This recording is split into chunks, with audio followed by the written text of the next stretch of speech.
Assalamualaikum warahmatullahi wabarakatuh. Mohon izin memperkenalkan diri. Nama saya Ade Surya Ramli, NIPD 210903002. Saya dari kelas SKK 2 Alpha. Saya di sini akan menjelaskan salah satu alat elektronik yang ada di kapal, yaitu radar. Radar merupakan singkatan dari Radio Detection and Ranging, yang berarti deteksi dan penjarakan radio.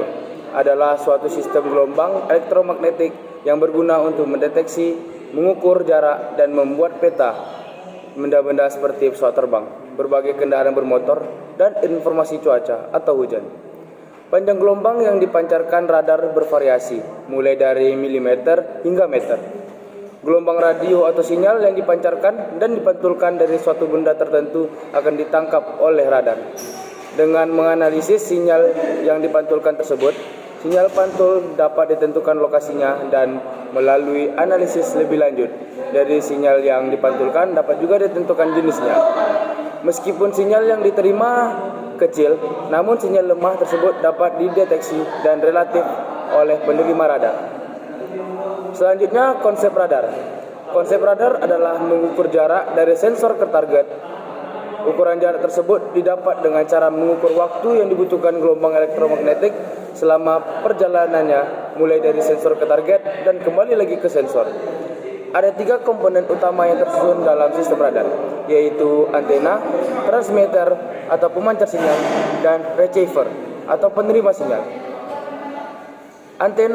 Antena yang terletak pada radar merupakan suatu antena reflektor berbentuk piring parabola yang menyebarkan energi elektromagnetik dari titik fokusnya dan dipantulkan melalui permukaan yang berbentuk parabola. Radar antena memiliki 2 kutub atau dwikutub. Sinyal input yang masuk dalam bentuk phases array atau bertingkat atau bertahap. Ini merupakan sebaran unsur-unsur objek yang tertangkap antena dan kemudian membuktikan ke pusat sistem radar. Yang kedua, pemancar sinyal atau transmitter. Pada sistem radar, pemancar sinyal atau transmitter bekerja untuk memancarkan gelombang elektromagnetik melalui antena. Hal ini dilakukan agar sinyal objek yang berada di daerah tangkapan radar dapat diketahui. Pada umumnya, transmitter memiliki bandwidth dengan kapasitas yang besar. Transmitter juga memiliki tenaga yang cukup kuat, efisien, bisa dipercaya, ukurannya tidak terlalu besar dan terlalu berat, serta mudah dalam perawatannya. Selanjutnya, yang ketiga, penerima sinyal atau receiver. Pada sistem radar, penerima sinyal atau receiver bekerja sebagai penerima kembali melihat gelombang elektromagnetik dari sinyal objek yang ditangkap oleh radar melalui reflektor antena.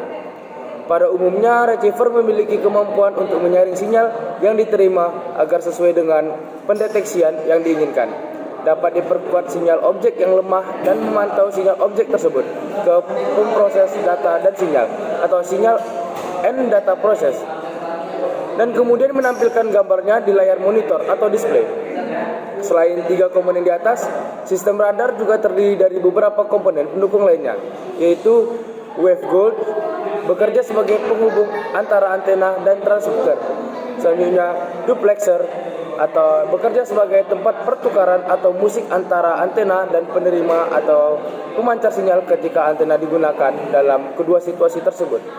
Yang selanjutnya, software merupakan suatu bagian elektronik yang berfungsi mengontrol seluruh perangkat dan antena ketika melakukan masing-masing.